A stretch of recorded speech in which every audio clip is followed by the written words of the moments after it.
میں آپ کو خود اپنا تجربہ بتاتا ہوں کہ سن 1978 میں، یعنی آج سے تقریباً 38 سال پہلے مجھے سب سے پہلے امریکہ جانے کا اتفاق ہوا۔ اس وقت سن 1978 میں سب سے پہلے میں امریکہ گیا تھا، اور ایک مسلمان تنظیم کی دعوت پر گیا تھا۔ مسلمان تنظیم کا اس وقت بہت سی مسلمان تنظیموں کا ایک وفاق تھا جس نے ہمیں دعوت دی تھی۔ تو جب میں اس تنظیم میں پہنچا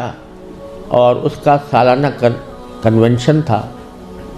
اس میں حاضری ہوئی، تو سب سے پہلے تو میں یہ دیکھ کر حیران رہ گیا کہ جب شام کو دعوت کا اہتمام کیا گیا تو اس میں کہیں دور دور حاضرین کے اندر اسلام اور دین کا کوئی شائبہ نظر نہیں آتا تھا۔ خواتین اور نوجوان لڑکیاں وہ مردوں کے ساتھ اور نیم برہنہ لباس میں بیٹھی ہوئی تھی، اور پھر اعلان یہ کیا گیا کہ اگر کسی کو حلال کو کھانا کھانا ہو تو مچھلی استعمال کریں، جس کا مطلب یہ تھا کہ کھانے میں حلال کا بھی کوئی فکر نہیں تھی۔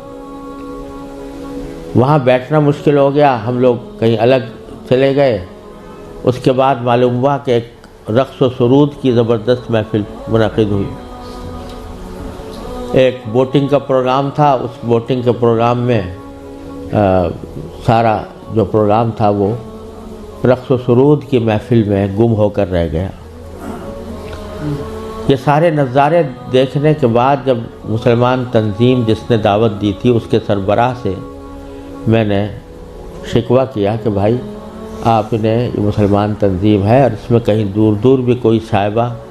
دین کا نظر نہیں آتا، تو آپ کیا کرتے ہیں، کس وجہ سے آپ نے یہ اجتماع منعقد کیا ہے؟ تو وہ لبنانی تھے وہ صاحب جن سے میں نے شکوہ کیا، تو اس کے جواب میں ان کی آنکھوں میں آنسو آنے لگے اور کہنے لگے مولانا آپ صحیح کہتے ہیں، لیکن یہ وہ قوم ہے کہ جس کے بارے میں بس ہم اتنا چاہتے ہیں کہ یہ کم از کم اپنے آپ کو مسلمان کہتی رہے۔ یہ اگر ہم یہ سمجھتے ہیں کہ اگر یہ صرف اپنے آپ کو مسلمان کہتی رہے تو یہ بھی ہماری کامیابی ہے، ورنہ اس کو اسلام سے کوئی تعلق رہا نہیں۔ ان کے آباء و اجداد کھانے پینے کی تلاش میں، تجارت اور معیشت کی تلاش میں یہاں آئے تھے،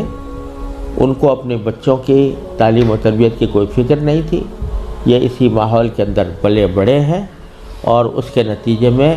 ان کو دور دور بھی کہیں ان کے اندر کوئی شائبہ دین کا نظر نہیں آتا۔ ہمارا کام صرف یہ ہے کہ ان کو اس بات پر جمع کر لیں کہ بھئی تم مسلمان ہو، اپنے آپ کو مسلمان کہتے رہو، ورنہ اسلام کی کوئی چیز ان کے اندر باقی نہیں رہی۔ یہ منظر میں نے سن 1978 میں اپنی آنکھوں سے دیکھا، اور یہ عبرت ہوئی کہ اگر